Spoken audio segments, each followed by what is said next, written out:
I can see that being a bit stressful. I have a new senator. What's that? So, dear friend, from rocket launches to tributes honoring former prisoners of war, there is never a dull moment in the free state of Florida. Over the past 2 weeks, I met with constituents, supported our veterans, and helped seniors learn how to avoid and spot scams. On April 1st, hundreds of seniors joined us in the villages for our Don't Be Fooled by Scams workshop. Blah, blah, blah, blah, blah. Oh my God, Ashley Moody is a senator? Should I Oh, know that name? yeah, she sucks.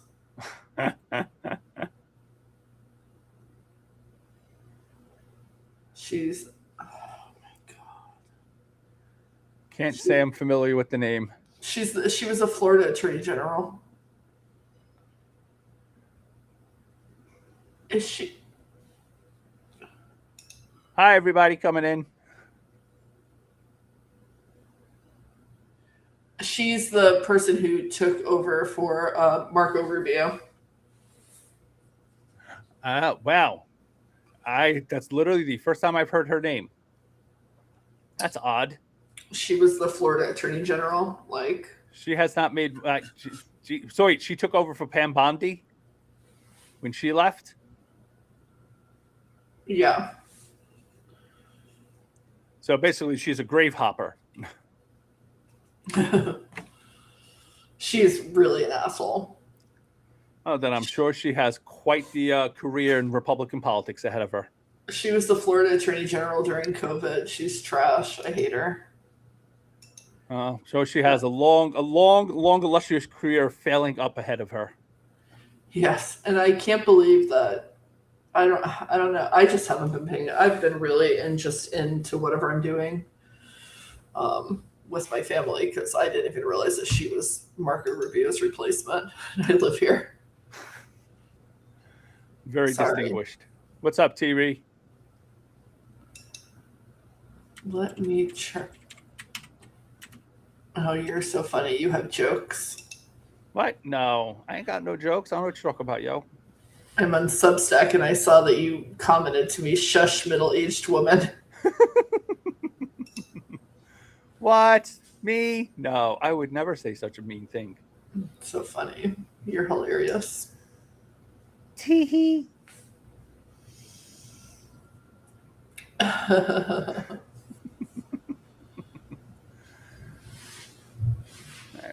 Let a few more people trickle in. Oh my goodness, Florida Woman Rants has joined the chat. Hooray! Yay. Good morning, everybody. How are you all doing? Thanks for joining us on To-Do's Day. To Tuesday. Today is a big day for Florida Woman. She's old. Yep, today is my birthday. Woo! What are you, 40, 44, 45? How old are you now? I wish that I was 45. I hear that it gets great from then.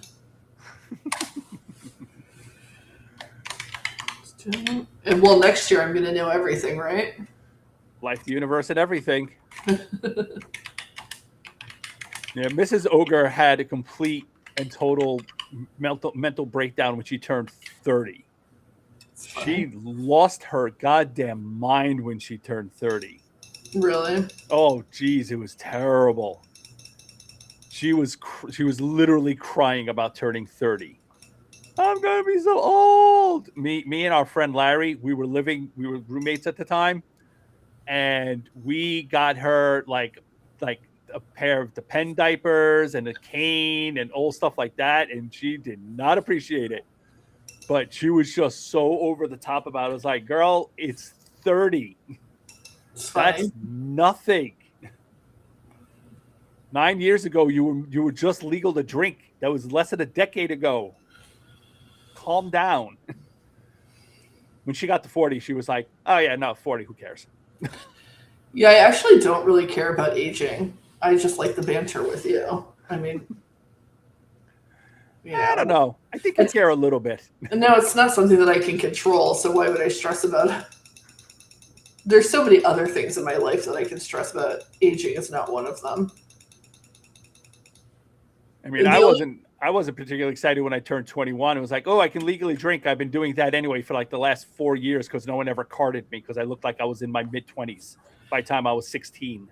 I think that for me, I mean, I got married when I was 18. I had my first kid when I was 19, almost 20. Like, I just have always been, I've always felt older than I am, you know what I mean? Because I lived more by the time I was 25 than most of the people my age. So, Right. I mean, I have a kid, I'm 41. I have a kid who's almost graduated college. So, And now you have another one who's just starting out. I know, crazy. The only thing I'm not particularly happy about is this wrinkle right here, but that's nothing that Botox can't fix. I love that. I love people that like just deliberately inject themselves with botulism. I don't care. It's my body, my choice. I think that you know what I don't like about liberals? Like, we always have some shit to say about somebody like getting plastic surgery or whatever. Like, who cares? Like, let people be happy. If that's what makes them happy, let them do whatever makes them happy. I don't give a shit what people do with their bodies. As long as you're not hurting somebody, I don't care what you're doing. I mean, I might have to end up doing that. If I manage to lose another 20 pounds, right? I'm like 240. If I get down to another 220, I will probably look into getting, because like the skin removal surgery, because you can't get rid of it. No, you can't get rid of it. I mean, you can mitigate it, like when you're losing the weight by gaining muscle and working out at the gym. But you said that you haven't lost a lot of muscle, so right. It's not like it's like, oh yeah, no, I'm suddenly very weak. I would have to put on a lot of fucking muscle to fill it out. It's like, yeah, I'm not going to go into whole bodybuilding shit here. It's like, I'm fine being thinner. I don't feel the need to I don't feel like turning into a gym rat to fill out the excess flappiness. I mean, my arms aren't actually not that bad, considering you've lost what, like 100 pounds. Well, my arms and legs aren't bad.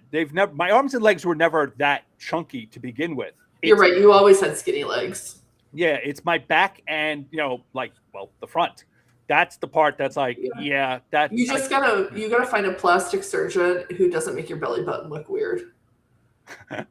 Because some of them do. They make their belly buttons. Because Donna wants to get a mommy makeover. Mm-hmm. She lost a whole bunch of weight too, and she wants to get a mommy makeover. And she's really like looking into surgeons that don't make your belly button look weird, because some of them do. Yeah, I don't particularly want a stretched out belly button. It's like, leave my belly button alone. No, they like cut them out, like they're gone, and then they have to like reconstruct a belly button. But some of them make them look weird. Blech. Yeah. Oh, yeah. All right. It is 10:05. Oh, we only got like 30 people in here today. Where did our audience go? They've abandoned us. It's so funny that I keep getting emails from the school like, bitches, we don't care about you no more. How do I unsubscribe from these things? Yeah, there's got to be a way to take you off that list. Oh, block Adrian Voss. There we go. It's like, I don't want to talk to you no more. Done. Problem solved. Jennifer.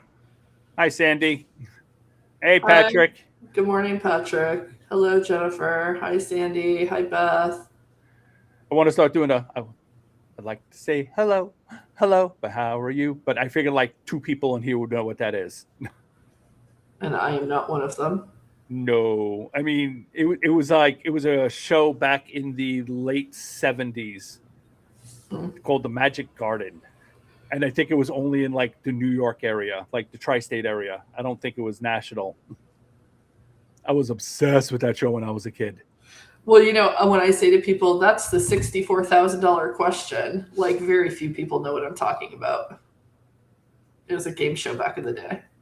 Didn't they redo that though? I don't know. I could swear there was there was a reboot of that. That was a '60s show. That was a '60s, maybe got into the '70s. And the only reason that I know about it is because of one of my elementary school teachers. That's it. I've never seen the damn show. Yeah, I probably watched it at some point, but honestly, I couldn't tell you. All right, hold on. Let me just. Oh yeah, so Hal, thank you for my birthday wishes. The reason that we're doing it on Tuesday, we talked about it last week, is because today is my birthday, and I'm going to the Cardi B concert tonight. Woo! Yay! Yep. Patrick knows what show I'm talking about. No.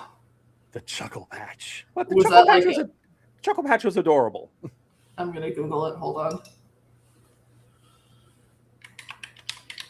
Magic Garden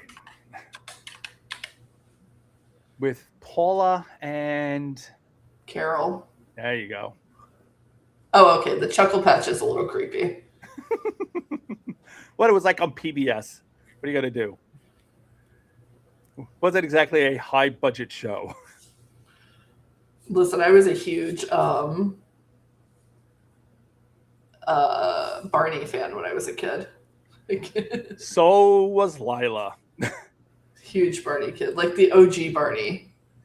For a little while there, when she was a teenager and she was she was stressing out, she would just pop in the Barney DVD and just let it run in the background because it soothed her. That was like her go-to when she needed to calm down. That's good. We all need our little go-to. Minus no Lexapro. I'm almost so calm that I have no feelings anymore. Like I said, you know that I should be really excited about Cardi B because I'm a huge fan. And I'm just like, yeah, I'm going to the concert. It's going to be fun. Yeah, that's one of the reasons I'm kind of hoping I don't go on antidepressants because I don't particularly want to be, emotionally neutered. Yeah. I mean, it's good when you're super, super hyper emotional. Which, but for me, I kind of need that. So, well, not hyper emotional, but, I would prefer not to just kind of be like, I'm very calm and bland. I don't. Yeah, but you've never had an explosive temper either. I did when I was younger. Yeah, but like I could, hurt a person's feelings. It's better if I don't. There was a lot of years of therapy and, self-training to not do that to people. Also not to physically hurt them. So, but I got that part under control. Thank God. Hold on 1 second. Sorry, I just got something from Nathan's therapist.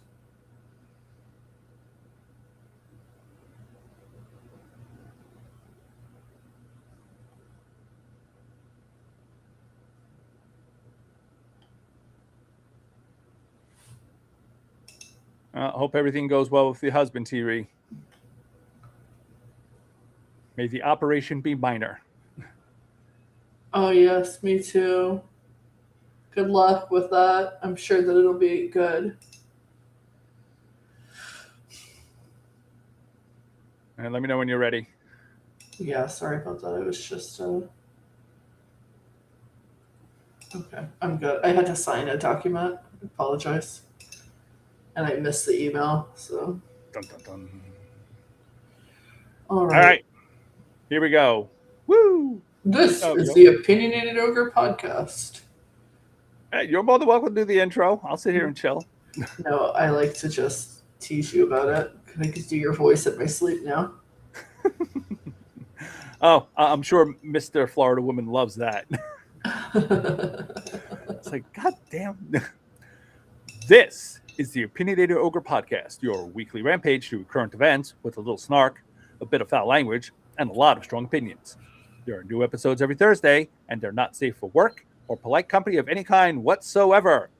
I am your podcast host, the Opinionated Ogre, and this is my co-host, Florida Woman, who officially joins us today in old age as she turns 41 and can no longer pretend she isn't middle-aged.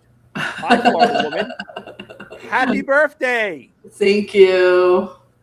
So, did you wake up? Did your back immediately start hurting? Did your knee start giving out? How was it? No, so I do want to say that the other day my back started hurting and I had to use the heat in my seats for my back not to keep me warm. And I thought, oh, it's all downhill from here. Yep. It all go. That's it. It's all down. You already got one foot in the grave. It's just all downhill from there. Mm-hmm. Every day, it's just gonna be another ache, another pain. The arthritis sets in. Yep.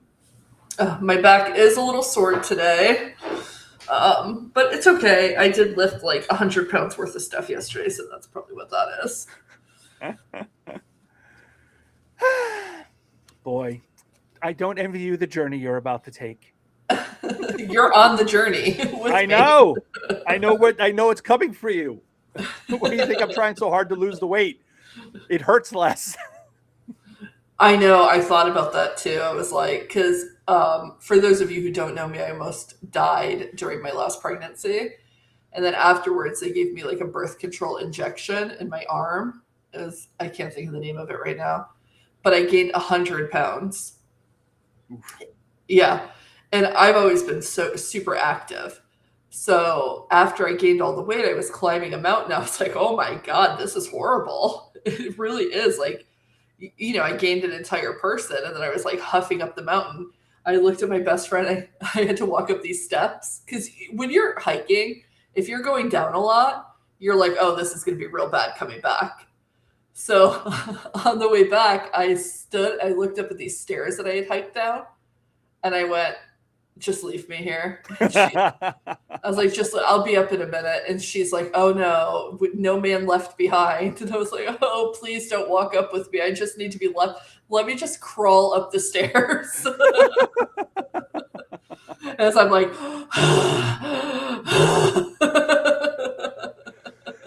but it is rough. It is rough gaining weight. It is much better. Like, you know. So good for you for losing all the weight because it really is hard. People don't realize how hard it is to lose it, especially when you have other health problems going on. Yeah, I mean, honestly, if I manage to lose another 10 pounds, I will be 100 pounds lighter than when I started. So, I'm so proud of you. Yay! I'm very excited for that. So we're working on it. All right. This is the recording for April 16th. 2026, and we have a lot to get to on episode 93 of the Og Pod. We ready to do this? Yep. All right, then let's get to it. It is time for the Oga Nation news update. Roar. I almost started singing a Cardi B song just to honor her for today, but I was like, maybe our audience isn't ready for my rendition of WAP. Also, they'd probably just like kick us off. It's like, nope, sorry, you can't play that. We can't have that on Spotify. Copyright infringement. That's true too. All right, so the Iran negotiations are going absolutely phenomenal. Oh my God, they're the best. They're the most incredible, phenomenal negotiations anyone has ever seen in history. They're just the best, just the greatest. But out here in reality, the first round failed in less than a day. J.D. Vance showed up with Jared Kushner, who's literally on the payroll of Saudi Arabia, a country who openly does not want the war to end. And Vance sat down and presented his list of demands, which were completely different than the 10-point list of demands that established the ceasefire in the first place. And everyone was completely shocked that Iran said, yeah, we're not doing that. That's not what we agreed to at all. Like, the lists were completely different. What happened? Oh, that's right. It was all bad faith negotiations. Shocker. Now, Iran sent actual negotiators. You know, imagine that. Yeah, they sent actual negotiators. People with PhDs, smart people. We sent Jared Kushner, the Nepo baby, Steve Witkoff, who's a real estate developer, What are his qualifications? Yeah, a real estate developer who for some reason has been really involved in the Middle East. I can't imagine why that would be. I don't know. And of course, we sent our vice president, who's a couch fucking puppet of Peter Thiel. So now, hilariously, it has been suggested that the reason the Iranians demanded JD Vance be there is because they want to tie him directly to the war, because JD Vance has been going very much out of his way to disassociate himself from the war.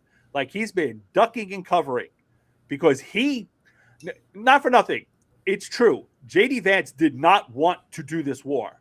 He said before that this would be a really bad idea, and he was apparently arguing against it because he knew you could say a lot of things about JD Vance. He's not stupid.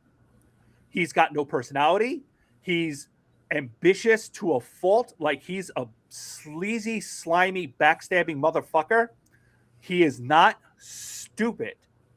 So he knew that this would be a terrible, terrible idea to attack Iran.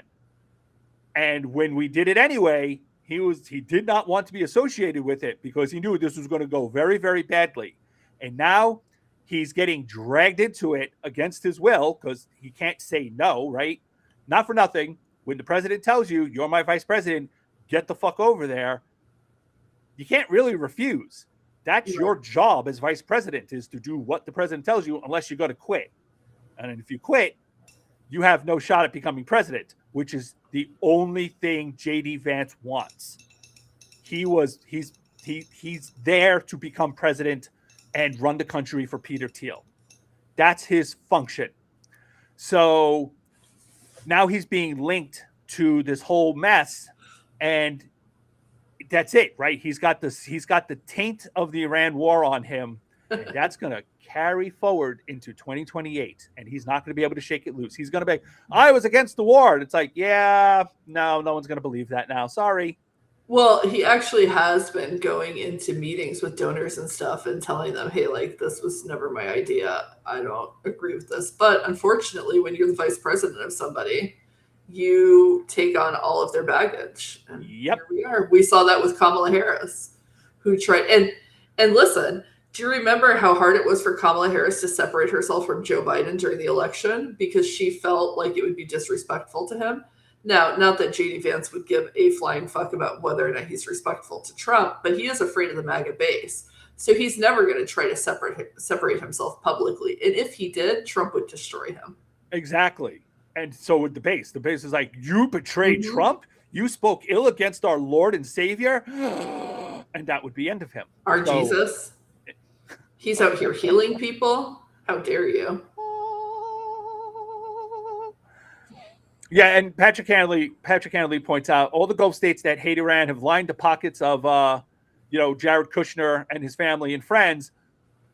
It's really funny, though, that everyone keeps forgetting to point that out when they're screaming about how Israel's the one that got us into this war. And it's like, well, to be fair, just Israel. Not just Israel, but to be fair, Benjamin Netanyahu did give a whole presentation in the Situation Room. And when have you ever heard of a foreign leader going into the Situation Room of the White House to tell the American president how he should get a war? And according to reports, the generals on our side were telling Trump that they didn't think that it was a good idea, and Trump was only listening to Netanyahu. He thought that he was more believable than our own military. So it definitely was a large part of, I'm not going to say that it was Israel. It was Netanyahu. It was Benjamin Netanyahu, right? Because and I feel like the money that he's been getting from Qatar and Saudi Arabia and the other countries that have been like, hey, you should definitely do this, I'm sure that greased the wheels. And also, I do really want liberals to remember that Benjamin Netanyahu isn't the prime minister of Israel because he had a huge mandate in the elections. It was very small because he had actually lost the elections before, and then he was put back into power. So this isn't a guy who is particularly popular in Israel either. Yeah, I mean, he's literally their Trump. Yeah. So now, here we are. We're still maybe at war, maybe not, and Iran can still make nukes if they want. They're still like all of their equipment is still in existing. They still have all of their uranium. We didn't get any of it, and we've been bombing them. Well, all right, we haven't bombed them like the last week, but we bombed them for 6 weeks straight, dropped tens of thousands of bombs, and our stated goal was to keep them from getting nukes, and we managed to do nothing to actually destroy their ability to build, to continue their nuclear program, which is really impressive. But this is what happens when you don't have an actual plan, but you go to war based on vibes. I heard somebody explain it. I think it was on Pod Save America. Who's the one really funny guy that was on that show, Survivor? Levitt. Oh, okay. I think John Levitt, I think he explained it as like Trump spent his entire first term dancing through the raindrops of his own ignorance.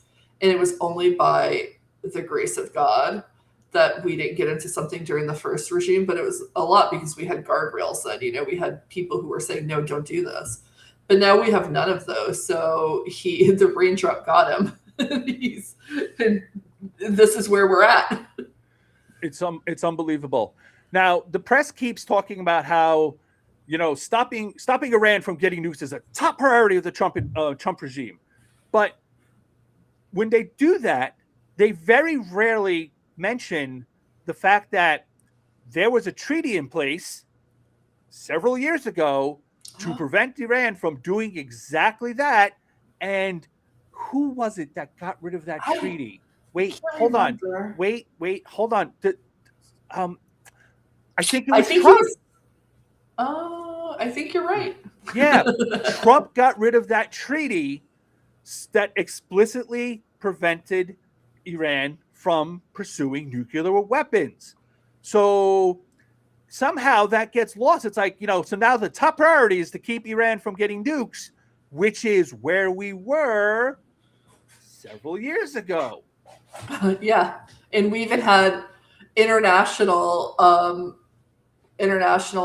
investigators, what are they called? The people who were going in. Oh, the IAEA? Inspectors, yeah, the international inspectors who were going in and ensuring that this wasn't happening.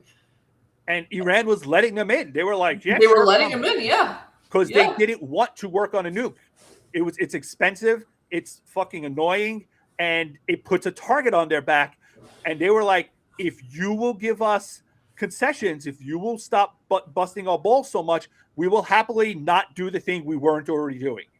Okay, sure. And then Trump was like, nope, the black guy signed that treaty, so I'm going to rip it up. And now here we are several years later, and it's like, oh, we have to stop them from developing nukes. It's like, oh my God. I know. Wow. So Trump's trying to fix a problem that he caused, and the press isn't really talking about that. Okay, sure. Again, Republicans are not held to a lower standard. They're held to no standard at all. They're just not going to talk about that. Now, Trump, for his part, is just not sure that gas prices that he caused to go up are going to go down by the midterms. He's just kind of given up on that. Here's the word salad answer he gave to Maria Bartiromo when she asked if gas and oil are going to drop before the midterms. Quote, I hope so. I mean, I think so. It could be. It could be the same or maybe a little bit higher, but it should be around the same. So he literally just gave every answer in the span of 2 sentences. So it's just gibberish. And he doesn't get called out on this. It's like he just gives every answer, and then people who hear what they want to hear pick that from what they want. It's like, oh, he said it could go down. Okay, good. It's like, no, he also said it could be higher. Or he said it could be the same. He didn't actually say anything. But we should note that oil was about $65 a barrel 7 weeks ago. Now it's 50% higher, and it's going to keep going up. gas was over $1 cheaper. And there are people who are saying that gas is over $5 or $6 where they are. Oof. Here it's $4.10 or $4.09, right? It was $3, maybe a little over, right? It was like 310, 320. And energy prices are just going up. And we are so close. Like we were talking about this before the show started. We are on the brink of the actual energy crisis. The strait isn't going to be open in the next couple of weeks. And even if they do, it's going to take months for shipments to catch up. And we are running right up against the mitigation that countries have been able to pull off. There's only so much longer they're going to be able to stall before they just run out of their reserves and scrambling around to find it from other places. Other countries are trying to increase how much they can produce, but there's a limit to that.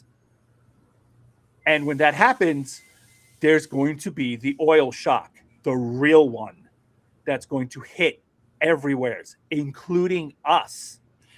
Yeah, and it's important to remember, like, it's not as if oil is just fueling our cars, It is for a lot of things. People's heating and cooling bills are going to go up. People are going to have groceries are going to be more expensive. Everything is going to go up. Like, it is going to destroy our economy.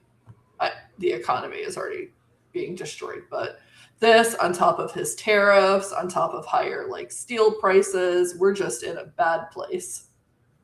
And if they don't get this settled, it's just going to get worse, and it's going to compound on itself and get worse and worse and worse. And they don't really care, right? Because they'll just be like, oh, well, it's an emergency. That means we give ourselves more power. And it's like, okay, you keep telling yourselves that. Now, we're winning so much in the Middle East that we are now blockading the Strait of Hormuz. We're the ones blockading it. Again, because we're winning. Well, it seems like a really good deal for Mr. Art of the Deal. Oh, yeah, absolutely. As of Monday morning, we are allegedly blockading Iranian ports. But who knows when it comes to Trump? His regime lies about everything. So they say they're going to sink ships, but we don't know if they're going to sink ships. They haven't sunk anything yet. As far as I know, they haven't seized any ships. Last I looked, they're letting Iranian tankers through with oil because they need that oil to get to the market, right? They can't cut off Iranian oil because that would make the energy crisis way, way fucking worse. So even as we're threatening Iran and saying we're going to shut down everything, we're still letting their tankers through because we need their oil to get out, which means Iran is collecting a shit ton of money because their oil is very, very valuable right now because it's the only oil that's getting out of the freaking Gulf. But for everyone else, how is this supposed to work? What are we going to do if another country pays Iran the $2 million toll, quote, and to get their boats through? Are we going to seize the boats of an allied nation? If Britain decides, you know what, $2 million for per boat, it's fucking worth it. We need this stuff. Whether it be oil or fertilizer or whatever other goods they're getting out of there, if they decide to pay that toll, are we going to seize British boats? Really? What about Russian boats? Ha, just kidding. We know Russian boats get a pass, right? Russian boats never get any trouble from the United States. But what if it's China? Are we going to seize Chinese boats? Really? We're going to risk an open shooting war with the Chinese by seizing their boats. I feel like that would be a really short path to World War III because China can't be seen letting the United States push its navy around in the open seas. And Trump, for his part, was like, oh, we're going to have tons of allies. they're all going to, so many allies are going to come and help us with this. They're going to join the blockade. Yeah, it's going to be a multinational coalition. And since he didn't actually talk to anybody, because he never does, no one showed up to Trump's pool party again. It's just us that's doing this. And a couple of countries already said they did not just show up. They said, yeah, we're not doing that. Like the UK said, absolutely not. We're definitely not fucking turning into pirates. Fuck that. So we won't be hooked for you. Yeah, exactly. It's like we're not getting into a shooting war for your dumbass. Sit the fuck down, Peter Pan. So who knows, right? We don't know what's going on. We're supposed to be trying again with diplomacy. Like we're going to have another meeting before. Okay. Is it going to be Kushner? Probably, because couch fucker. You know, it's like, why send actual experienced diplomats when you can send your Nepo baby son-in-law who's really not there to do diplomacy? He's there to do what Saudi Arabia wants. To be fair, do we even have any experienced diplomats anymore? I know, right? They haven't all been forced out, and they haven't all quit. So I'm sure we have a few left, but we have no way of knowing whether or not we're actually going to be trying real diplomacy, or if we're going to be shooting each other, or doing both. There's no way to know, because Trump changes his mind from minute to minute, depending on what the last tweet he read was. So yeah, very exciting. That's where we are with the Iran war right now. What a depressing way to open the show on my birthday. Woo! Maybe you won't make, at this rate, we're not going to make it to your 42nd. Yeah. Well, speaking of weird things that happened last week, on Thursday, Melania Trump decided to do something very strange. On Wednesday, did it involve a robot? On Wednesday, staffers in the White House apparently told the press that the First Lady was going to give a speech the following morning. And 24 hours later, she did just that. She stood in front of a podium in the White House, and then kind of like threatened the press that they needed to stop lying about her and Epstein or else. It was super weird. She claimed that she was never friends with Epstein or Maxwell, even though there are pictures that prove otherwise. There's an email between her and Maxwell that was very friendly. She also called on Congress to act, saying that lawmakers should allow Epstein's victims to speak at a public hearing. Her standing up there and giving the speech puzzled Washington pundits on both sides of the aisle. Like, usually when a person goes and gives a speech like this, it's because they know about a story that's coming down about them, and they're trying to get out ahead of it. But nothing popped. Yeah, there was no story that anybody could find. There's not a lot of chatter about her and Epstein in recent news. Some people pointed out that she actually damaged her husband's regime by going out there and giving this speech, because it brought it all back into the forefront of the media talk. Because remember, everybody before, Epstein had kind of faded into the background because of the war with Iran. Well, now everybody's like, why would she do this? What's going on? Why is she talking about this? It's not even clear if Donald Trump knew what she was going to talk about it. During a phone interview later that day on Thursday, he said that he had no idea that she was going to speak.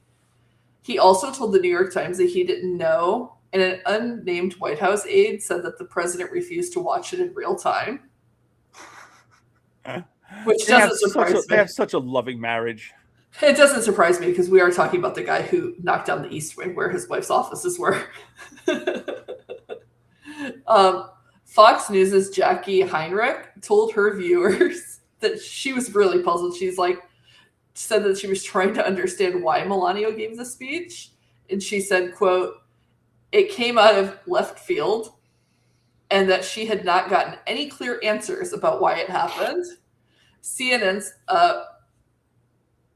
sorry. There was something flying around my face. CNN reported. It was Melania. Probably. She's like, stop talking about me. Stop talking about me right now. Yeah. I'm going to sue you. CNN reported that sources told them that Melania was often on obscure websites finding bad stories about herself. And then they felt like possibly blogs were amplifying the Epstein story and that she was freaking out about it. I think that probably sounds plausible. These people are terminally online. They are. And I don't know if you remember, but I remember I actually have personal experience with Melania finding bad coverage about herself. So a long time ago, way back in the faraway year of 2017, a lot of liberal blogs published articles about her possibly working as an escort. I believe the original story came from like Gawker or one of those debunked websites. And all of the websites, all the liberal websites said something like, Gawker reported blah, blah, blah, blah, blah, right? Thinking that that was going to cover their asses. I actually argued against publishing the story because I was like, we can't verify this. We shouldn't publish this. But nobody listened to me. Well, I mean, you are a woman. That's true. So those websites, two of which I wrote for, received cease and desist letters from Melania's attorney, and they were forced to issue retractions and apologize for the articles or risk being sued. I think that's probably what happened here. But a small part of me, I will not lie, does hope that she went out there to give that speech just to fucking jam the knife in her husband. Yeah, I honestly have no idea what she's doing. Maybe there's still a story coming, but if she was trying to get out ahead of it, she got really, really out ahead of it because it hasn't dropped yet. There's supposed to be, I keep seeing something about someone that she knew once upon a time, another model that got deported.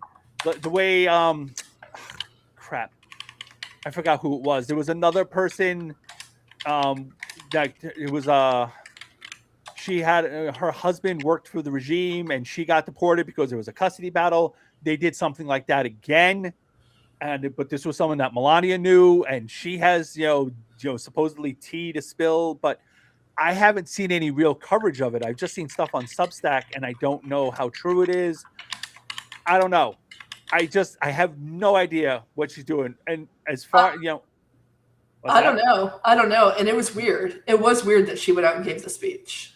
It could be that she just got wrapped up in, online conspiracy stuff, or just people writing stuff about her, because she lives in a bubble, right? She can't really go out and live like a regular lifestyle anymore because she's universally loathed.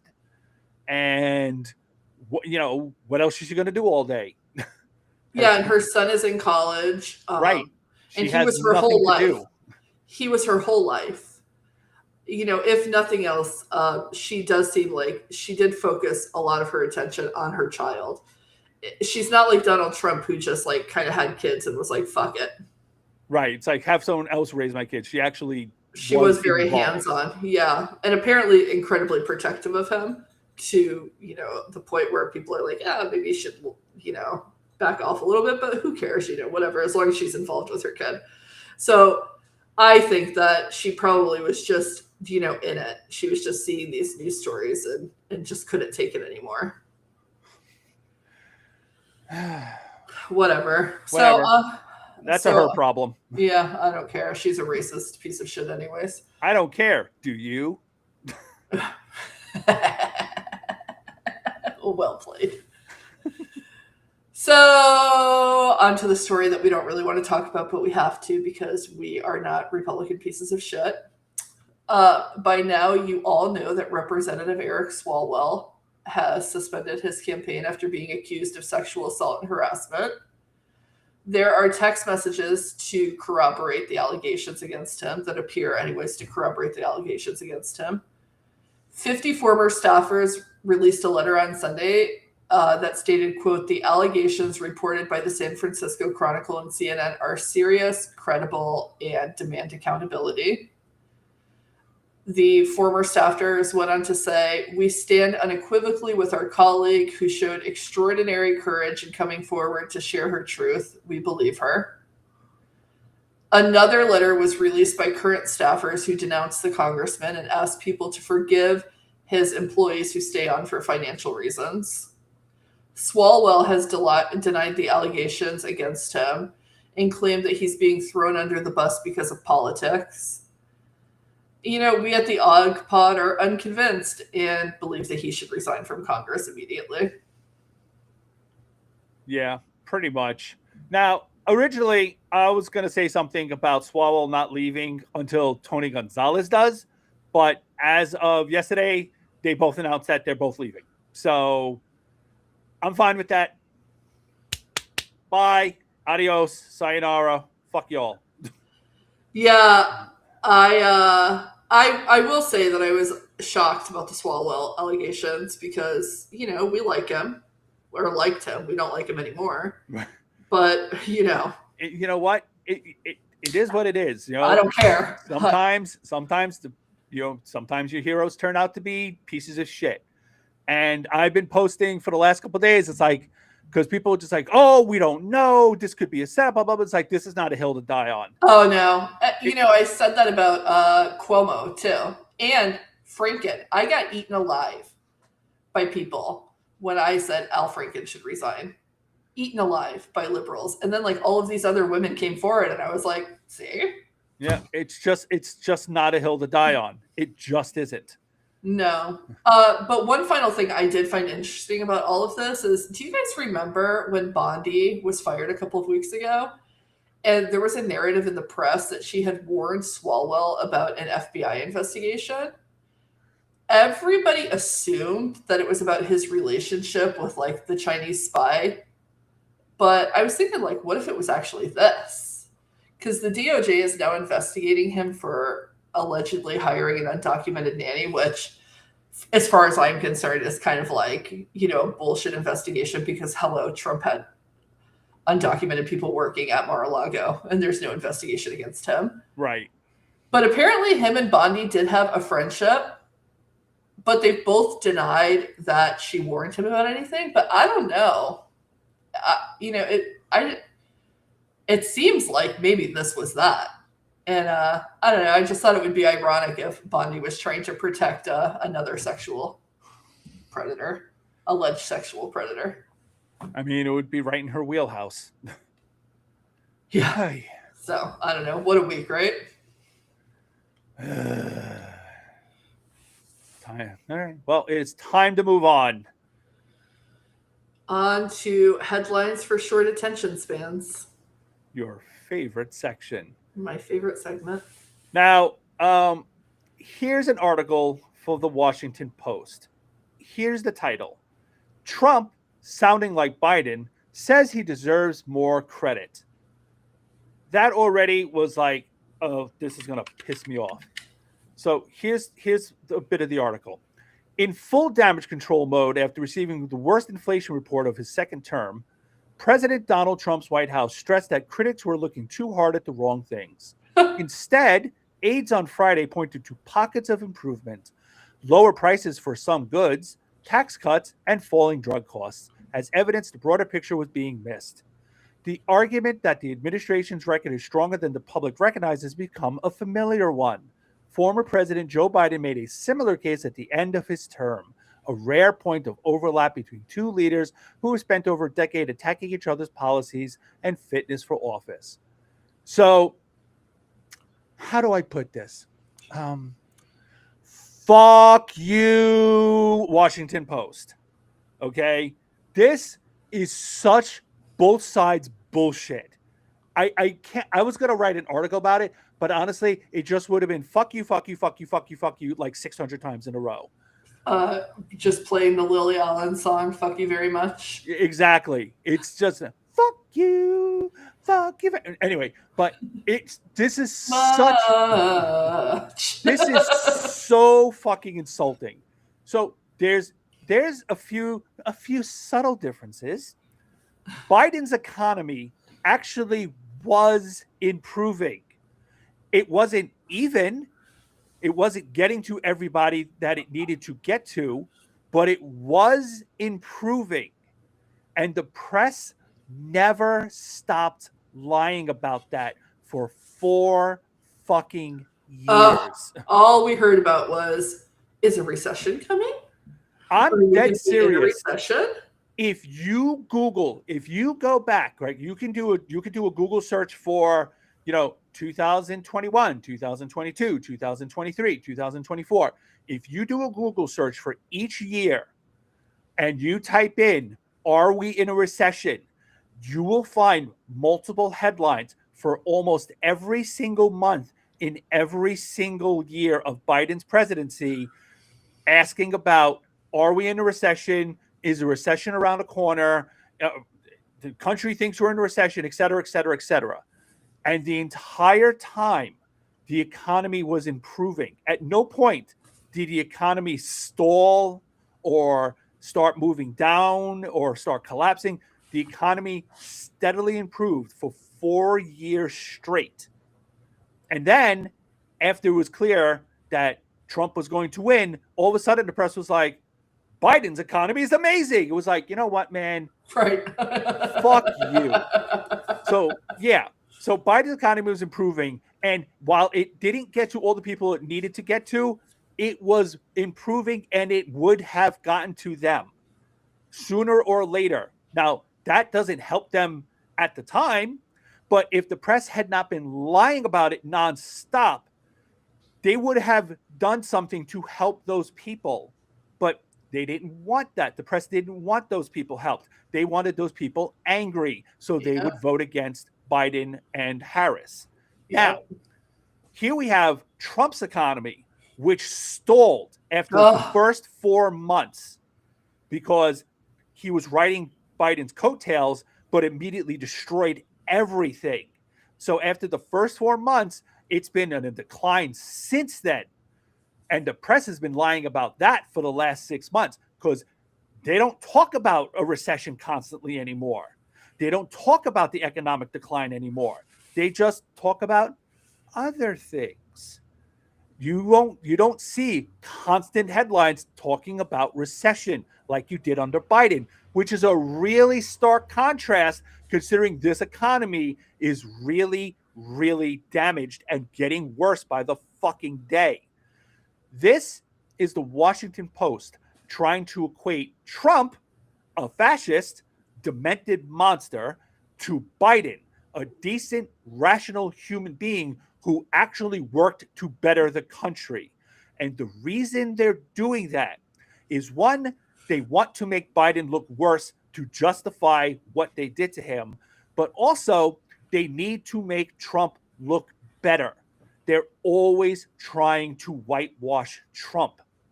Always. Non-stop. Never, never stopping.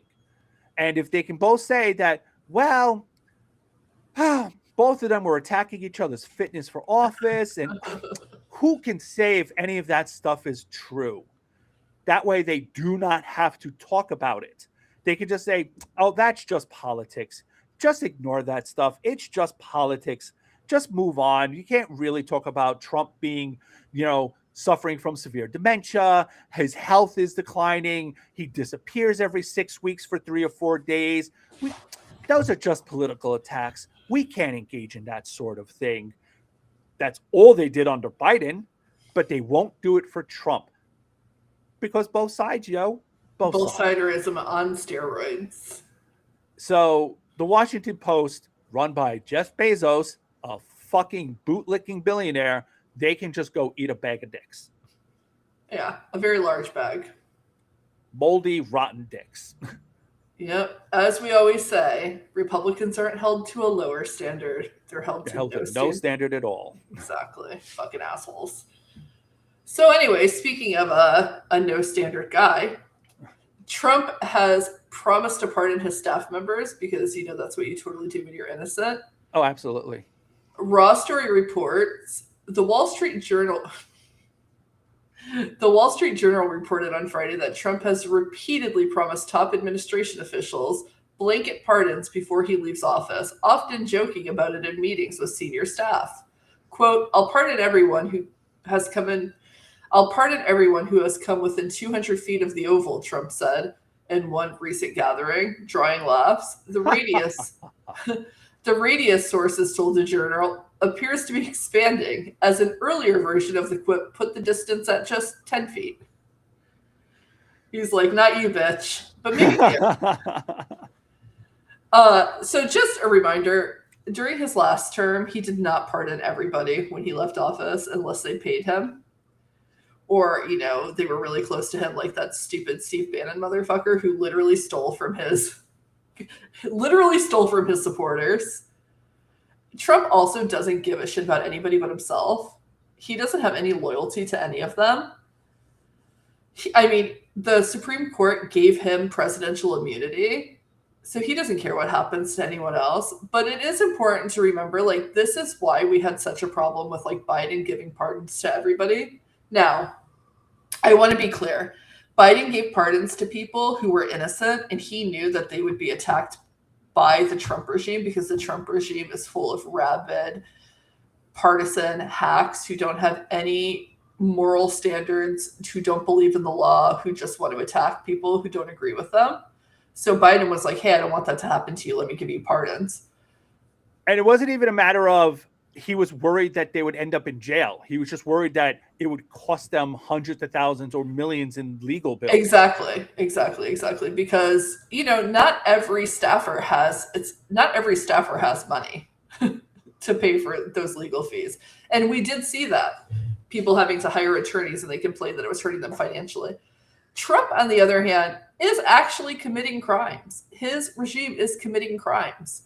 We know that people like Corey Lewandowski were trying to get backroom deals. He was trying to get kickbacks. We know that Kristi Noem was, had some really strange shit going on with money for videos, for those weird advertisements. We know about there was a lot of self-dealing going on.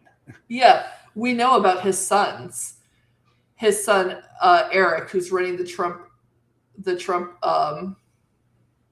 company, right, that he suddenly got this huge deal with a foreign country after Trump said, I'll have Eric call you, and it was on tape. We know about these things. So Trump would pardon his sons, maybe, people really close to him, but because literally they're committing crimes. But he doesn't care about anybody else. We saw him flip on everyone last time.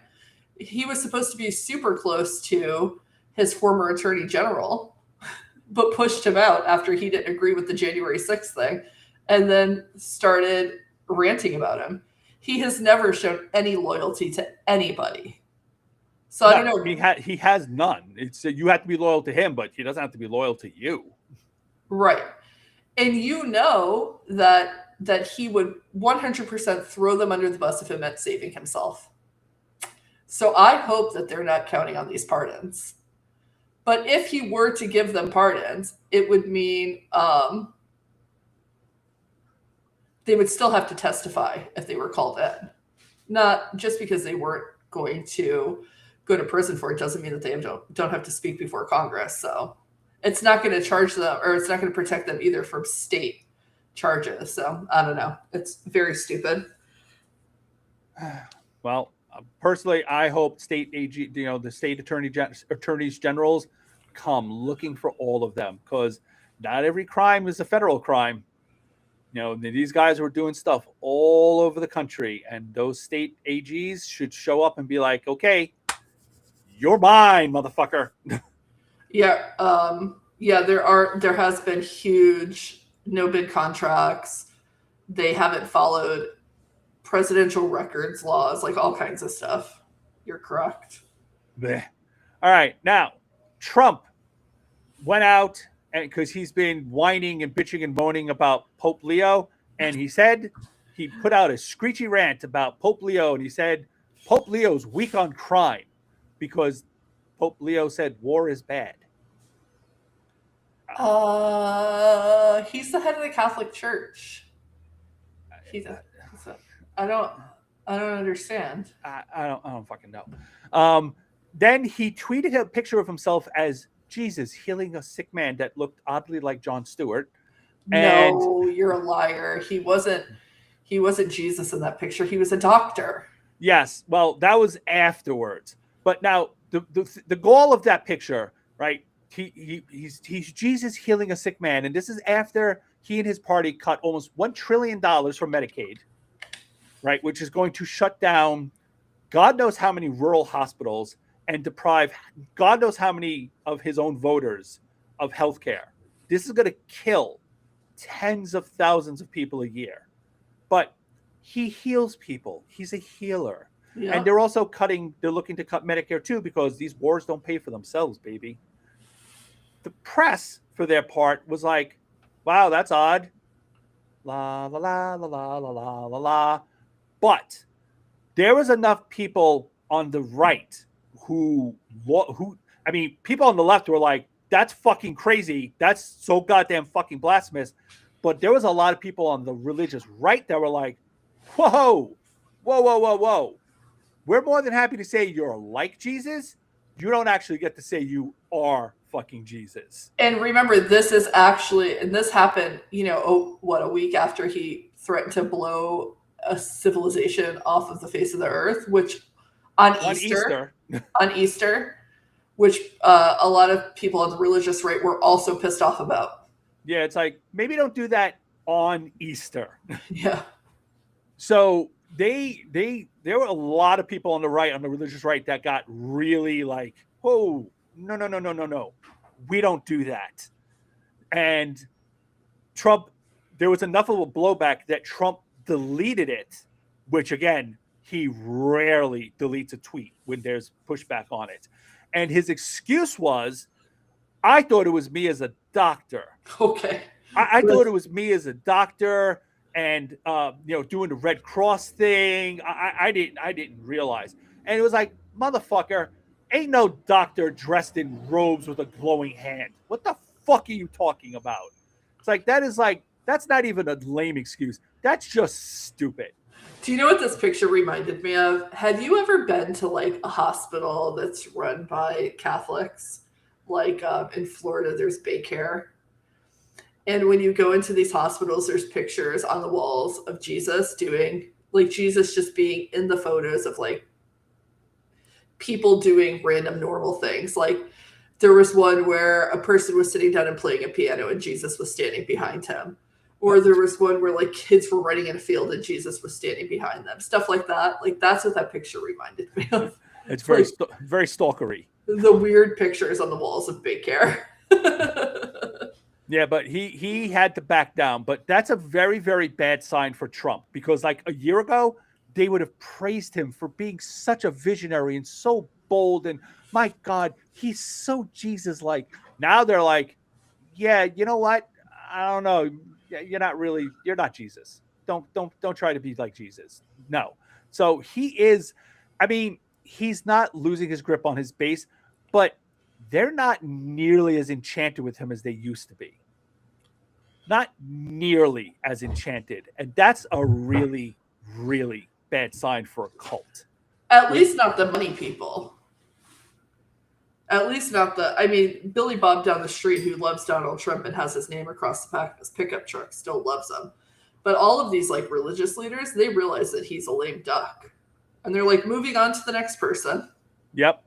And they'll take their people with them. It's like, no, it's they're starting to say that he's been possessed by a demon. It's like, oh, we love Donald Trump, but he's been possessed by a demon. You can't listen to him anymore. He's possessed. And, you have to remember that people on the right, like Tucker Carlson, Candace Owens, these are all people who are turning against him. And this does have a huge impact.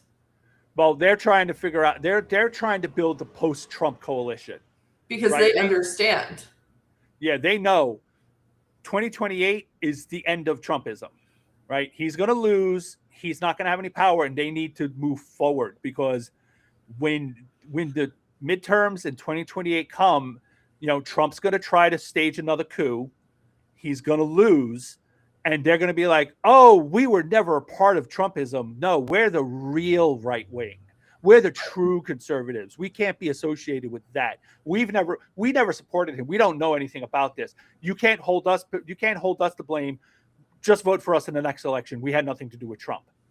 That's what they're trying to do. Yeah, I do have a suggestion to all of the religious leaders that totally listen to our podcast. So many of them. So many. Maybe we should, I don't know, not pray over the president in a group, like a group activity in the White House for a photo op next time. Patrick Kennedy says, in deep red South Carolina, my neighbors are taking down their Trump flags. Here too. That's a really, really bad sign for Trump. When they start taking down, they don't want to be associated with Trump anymore. Not because they're afraid anyone's going to show up and throw a brick through the window, but because they're embarrassed. That's a bad sign. My husband actually works for a guy who we only refer to as the Trump supporter. And he used to have, signs in their front yard and like one on his car, and he took them all off. Ooh. And now he's ranting about Trump, and we laugh about it all the time. But anyways, so moving on to some good news. Some more good news. Yeah, we have some really good numbers for Democrats from the Yale Youth Poll. 57% of all voters disapprove of Donald Trump's job performance as president. I'm shocked. Including 68% of voters aged 18 to 22 and 72% of voters aged 23 to 29. That is huge because we were very concerned that we were going to lose the youth vote in the last election because so many young men and women voted for Donald Trump. And comparing it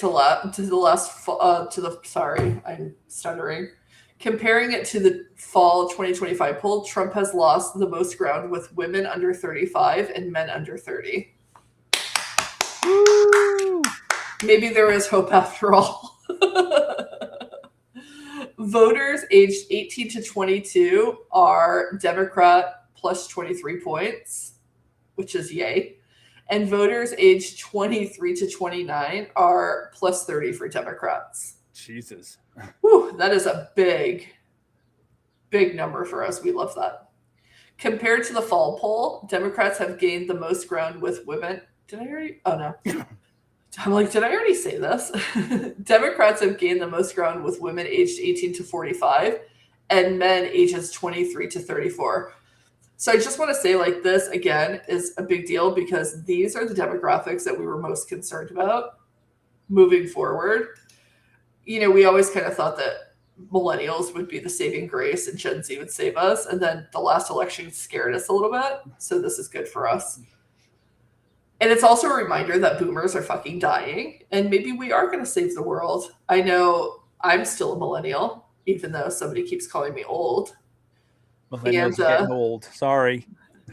And it was concerning that so many people that I went to school with or around me were Trumpers, but this is showing us that maybe we're shifting back, which is good news. We just got to get Gen X with us. Yeah, boomers used to be the largest portion of the electorate, and now they make up less than 20%. And that percentage is shrinking very, very quickly. Like the oldest boomers are 80 years old, and the youngest are over 60, like 65 and over. They're dying very, very quickly. Yeah. Also, I do think that our last election was kind of an outlier because I don't necessarily think that Trump won because Trump is great. I think that people were just really mad at Biden and Kamala Harris just couldn't shake that off. So that's why she won, because people were blaming him. As I always say, Americans have the memories of goldfish. Once they swim the length of their body, they've forgotten what happened. So, like, they were mad about COVID and they were blaming Biden for it, even though he was making things better. And that is just a fact. They were blaming Biden for the inflation after COVID. So I don't think that, like, the last election really was a clear picture. I mean, Latinos voting for Trump and all of that stuff, I don't think that it necessarily meant that they all were going to the right, as Republicans thought. So this kind of shows that everything is shifting back to like whatever, what is it called when everything is stable? Status quo? No, I don't know. Oh. Anyways. And this is catastrophic for Republicans because they are going to go full Nazi and they're not going to be able to get these voters back. And we're already seeing that with their ICE shit. So yeah, and that's the thing. That's the thing that I've been trying to, like, I've written several articles about it. We've talked about it on the podcast several times. The right is going to shift again to the right, right? When Trump is done, when Trump loses, they're going to panic and go, well, the only thing we could do, we can't moderate and move to the center. We're going to lurch to the right. And the only thing to the right is Nazism. They're going to go full Nazism. And when that happens, there's nothing you can do to convince people that, well, we're the kind, nice Nazis. We don't believe in genocide. We only believe in some genocide, right? We only want to kill all the Jews and all the gay people, but we don't necessarily want to kill all the black people. We just want to put them back on plantations. You know, there's no nice, pleasant version of Nazis. There just isn't. When you sit down, it's like, you want to racially purge the United States. What's the nice version of that? Oh, we'll make it voluntary. Oh, well, then go fuck yourself. Yeah, it's like there's no, it's voluntary deportation and genocide. Oh, that's so nice of you. You must be the nice Nazi next door. Wow. So a callback to the New York Times article. Exactly. So all these, the millennials and Gen Z are the most diverse the demographics that this country's ever had. They're going to look around and they're going to be like, wait, these people are my friends. Or, yeah. Most of the people I know, including me, are not blonde hair, blue-eyed, white Christians, heterosexual, cisgender.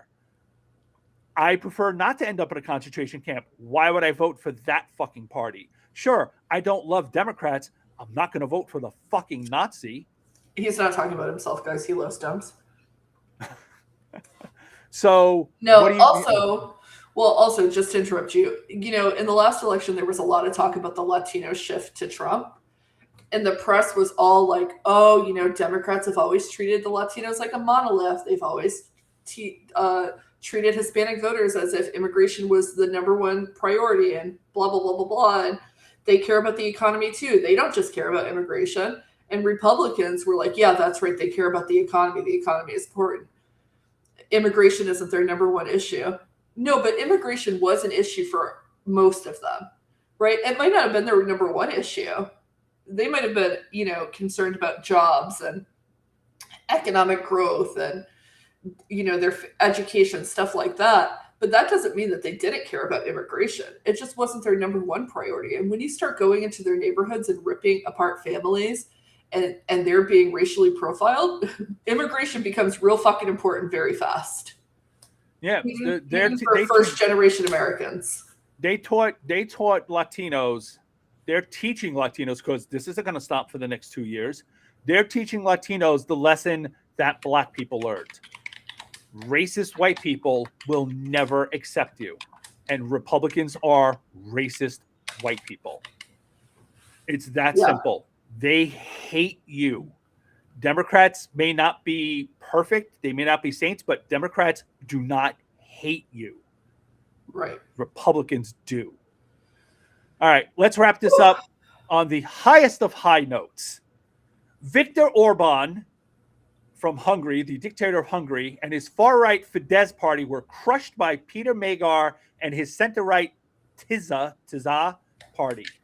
They claimed a supermajority, 138 seats in the 199-seat parliament. We talked about this last week, and we said to keep an eye on this.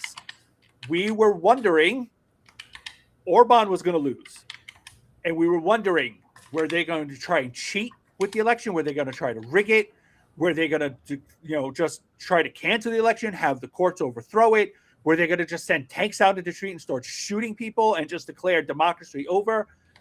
None of that happened.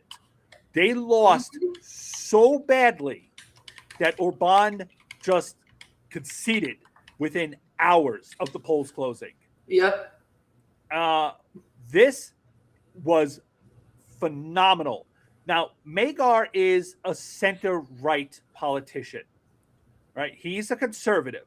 So he's not great on like social issues. Like, you know, he's not pro-LGBT. But he has said he is going to restore the rule of law. He's going to restore democracy. He has enough. He has enough of the parliament.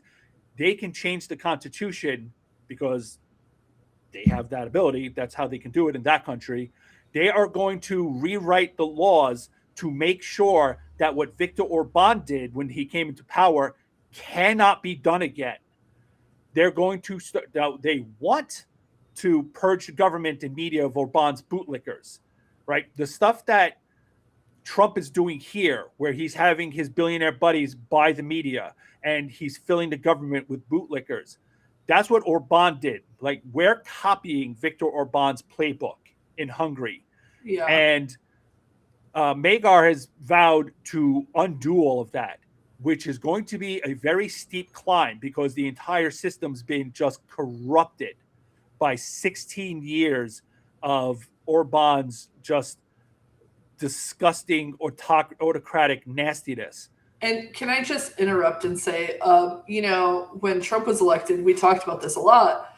JD Vance followed Orban closely. Like, he was a big fucking fan. He used to quote him for our own politics, like, all the time. He even went to go campaign for him. But he constantly talked about how he wanted to rid the U.S. media like Orban did in Hungary, and he wanted to go after academics like Orban did in Hungary. So this is a huge, huge, huge, huge victory for us, even though Magar isn't exactly the candidate that we would have chosen for ourselves, you know. But if he undoes a lot of this damage and he puts the guardrails back in place, he's pro-European Union. He's pro-Western democracy. He's trying. That's what he campaigned on. That's what his party campaigned on, is to undo all of this autocratic, dictator shit. This is a 5-alarm fire warning for Trump and the GOP. Orban had the entire system rigged in his favor. He had the media, the courts, the machinery of the elections. All of it was under his control, and he still lost in a fucking landslide. Trump and his fascist buddies, they haven't reached a fraction of the control that Orban had and that they need.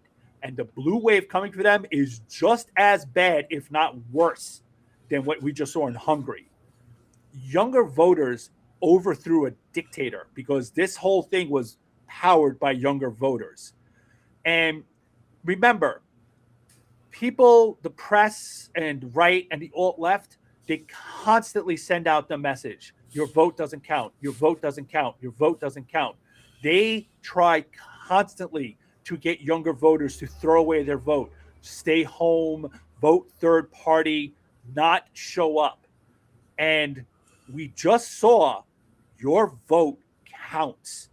And that message is going to resonate very, very loudly here. Like, Jill Stein must have cried herself to sleep on Monday, or Sunday night, which must have been fucking hilarious. I know. Now, JD Vance was all over that sofa, just fucking hurt feelings, needing some comfort. Here's something else that's important to pay attention to. Hungary funded an awful lot of far-right groups across the world, including a lot of the ones here in the United States. Magar has gone public and said that is ending immediately. He said explicitly, we will no longer be paying CPAC. CPAC was taking money from Hungary. And right-wing dictators fund fascist groups to undermine democracy all over the world. Right? Wait a second. Is that allowed? Was it a CPAC allowed to be taking money from a foreign entity? That's a good question, isn't it? Funneling it into elections here? Because that's what CPAC does. They funnel it into elections. Isn't that interesting? Russia's a huge backer in the same way. They funnel tons and tons of money to the American far right. Losing Hungary is going to hurt. Russia's too broke to pick up the slack. A friendly Hungarian government can happily hand over the documents to the next Democratic AG. Now, I don't know if you've been following this, but we've got what's his name? Sebastian Gorka has been running around trying, because he's in the Trump regime. He's been trying to tie the American left to overseas groups so he can claim it's terrorism and it's Antifa. And you know how it is. Every Republican accusation is a confession. These guys have been taking millions and millions of dollars from right-wing dictators for years. They've been funneling money into American politics for years, doing exactly what they say we're doing, which is illegal. And if the Hungarian government, the new government, hands that information over to the next Democratic AG, which we will have in 2029, we should absolutely go on a fucking purge for these people. It's like, oh, you're all foreign fucking agents. You're all going to jail, and we're shutting down all of your fucking terrorist groups. This is something they should be very, very fucking worried about. Because you know they kept all the fucking receipts because they never thought they would lose power. So why should they? Yeah, it's crazy. Womp womp. Well, on to self-care of the week. Woo! This was a really good week for me. I had a very good non-depression week. Yay. Yay. We took Lila voting. We took Lila to vote for her first time. Oh, so exciting. Yes. We were going to go on Saturday. All right. So we live in Virginia, and Virginia, we're voting on a constitutional amendment, which will temporarily allow us to redraw our congressional districts to combat Trump's bullshit. And where we draw it, we'll pick up at least 4 new seats for the House, which is fucking awesome. We took Lila. We were going to go on Saturday, but it was super, super fucking crowded. And it was really hot because they haven't turned the air conditioner on in the building we were going to. So it was really hot and really crowded. And we were like, you know what? The kids are off on Monday. Claudia was off on Monday. So we went on Monday instead. And there was no line. It was nice and air conditioned. And I took pictures and everything. Lila was kind of like grumpy because she was tired. But when we got there, you know, we got to the people checking us in, and it's like, oh, it's her first time voting. And they all made a huge deal about it. They were all like cheering, like, oh, it's your first time. Yeah, they did that here. What's I love that. They do that here too. I love that. Yep. So they made a big deal about it, and she got all like smiling, you know, she was just like, okay. And she was all happy about it after that. And, you know, then she went in, she voted. And, you know, then the guy took a picture of us all together holding our little I voted stickers. So that was really cool. And she was very happy that she got to do that. And I've been waiting to take her to vote since she started asking questions about politics when she was about 11. Like Lila was a precocious young child. She was very, like, she always liked talking to adults about stuff, like adult stuff. So she started asking lots and lots of questions about politics when she was 11. And I just gave her tons and tons of information because, you know, it's like, oh, if you're going to ask, I'm going to tell you. So, you know, I've been waiting 7 years to take her voting. And Anastasia started asking about politics when she was like 13. So that was 3 years ago. And I've been waiting very, very eagerly to take her voting. So that's in 2 years. She's going to be able to vote in the 2018 primaries because she turns 18 in February. So she'll be able to vote in the primaries, and then she gets to vote in the presidential election. So I'm very excited.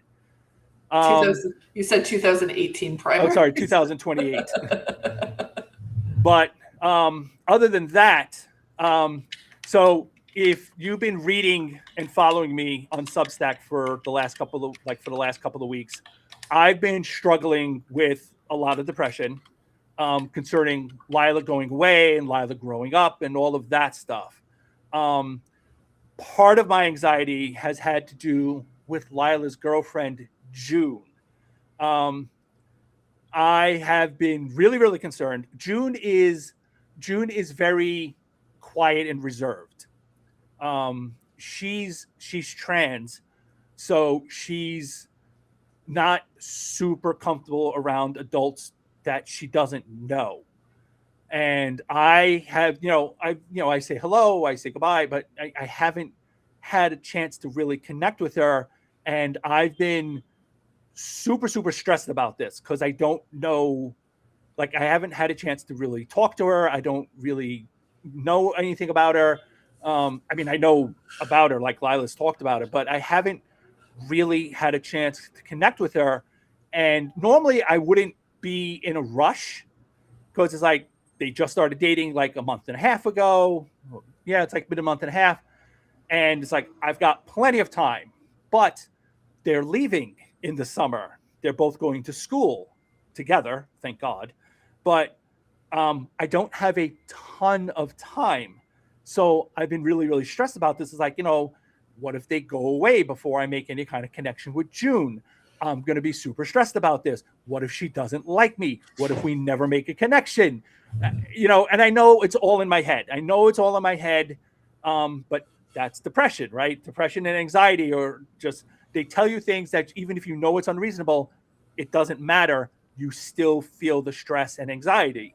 So I was really worried that June wouldn't like me, that she would be, it's like, well, this guy's, I don't know him. I don't, that's Lila's neighbor. Like, even though I'm sure Lila told her all about me, it doesn't, I don't know what she thinks about me, blah, blah, blah.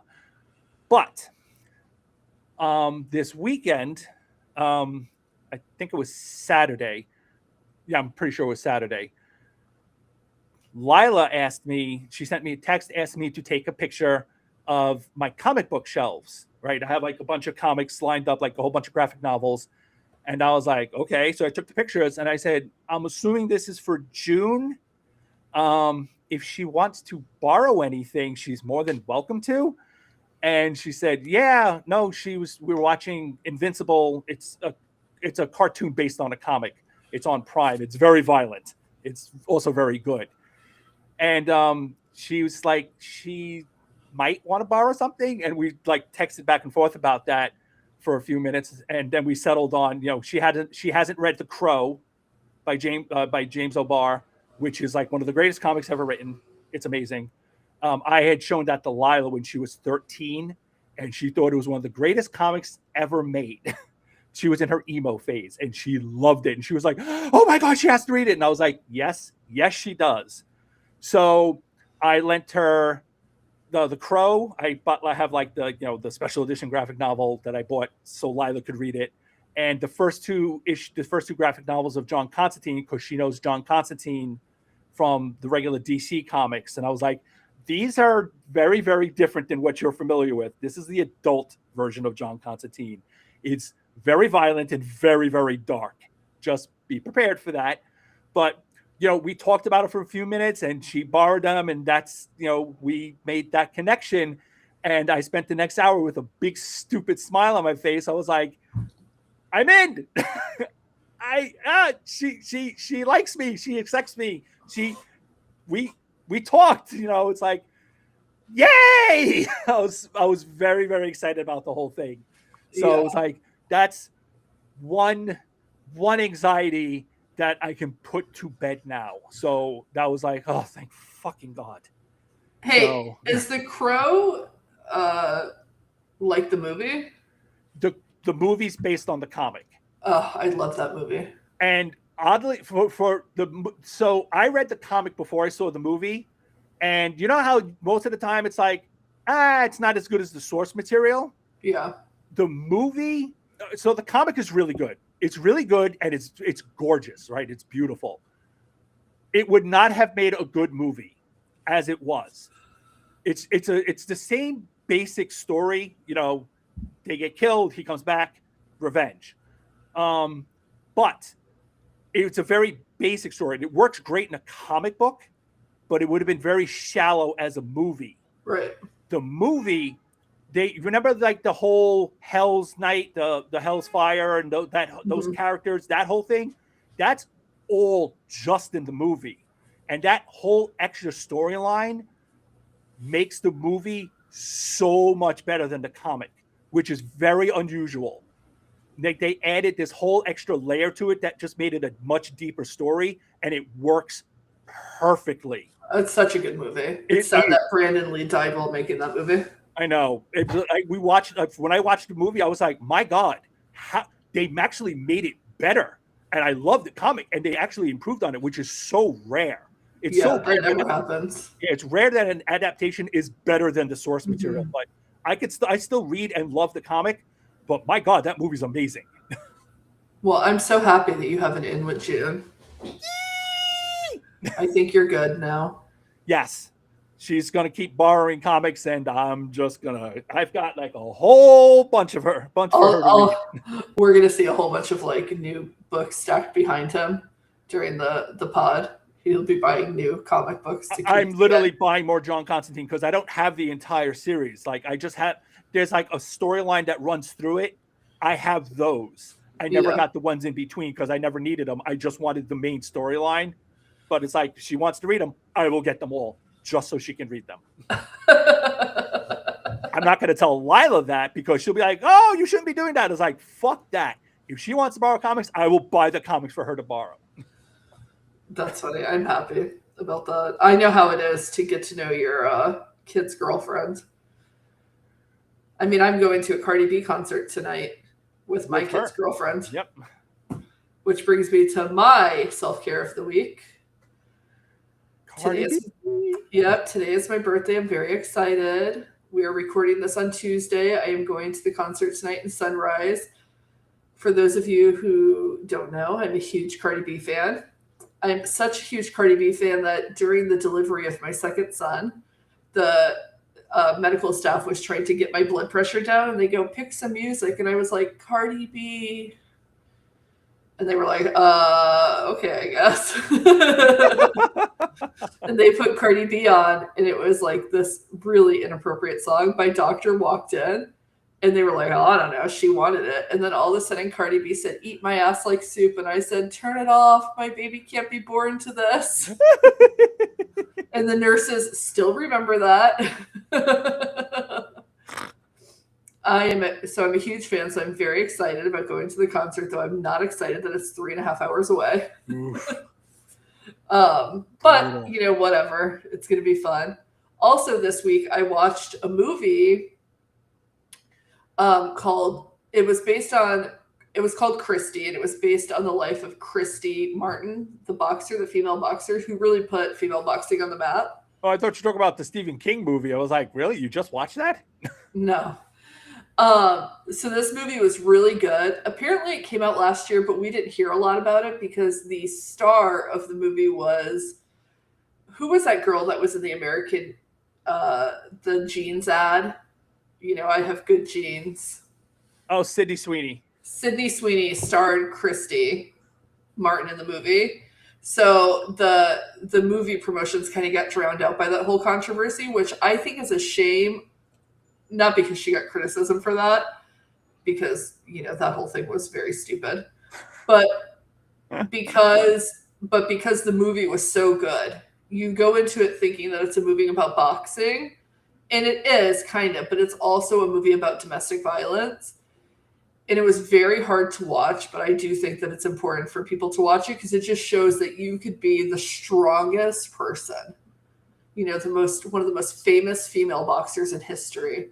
And your partner could still beat the shit out of you, and you could still be vulnerable to domestic violence. So it was a really good movie. I think it was very important. You know, if you're in a relationship with violence, please reach out to the local groups, because there are groups like in Florida. We have Spark, which helps people who are victims of domestic violence. They help you get out. So you don't have to stay in a relationship like that. But it was a really good movie. 10/10. You should watch it. Awesome. All right. That is it for today's show. The Opinionated Ogre podcast, like the newsletter, is free and 100% supported by you, our amazing audience.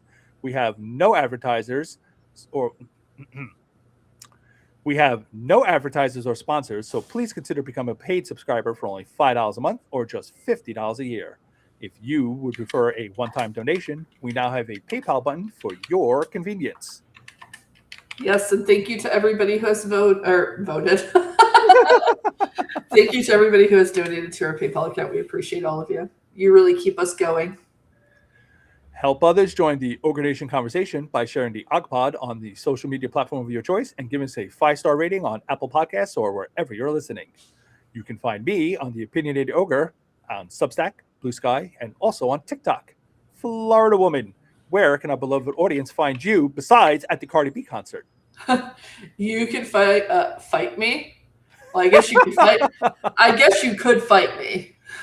You could fight me at Florida Woman Rants on Substack.com. What the fuck am I doing? You're losing it. You're all over the place. Oh my god. You can.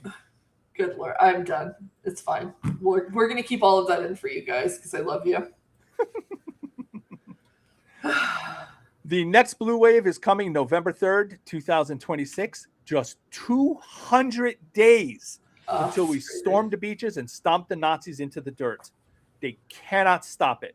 Remember, you are never alone. We beat the fascists once, and we will fucking do it again. Adios. Adios. All right. Thanks, everybody, for joining us. We will see you next week on our regularly scheduled day, Wednesday, because no Cardi B concerts.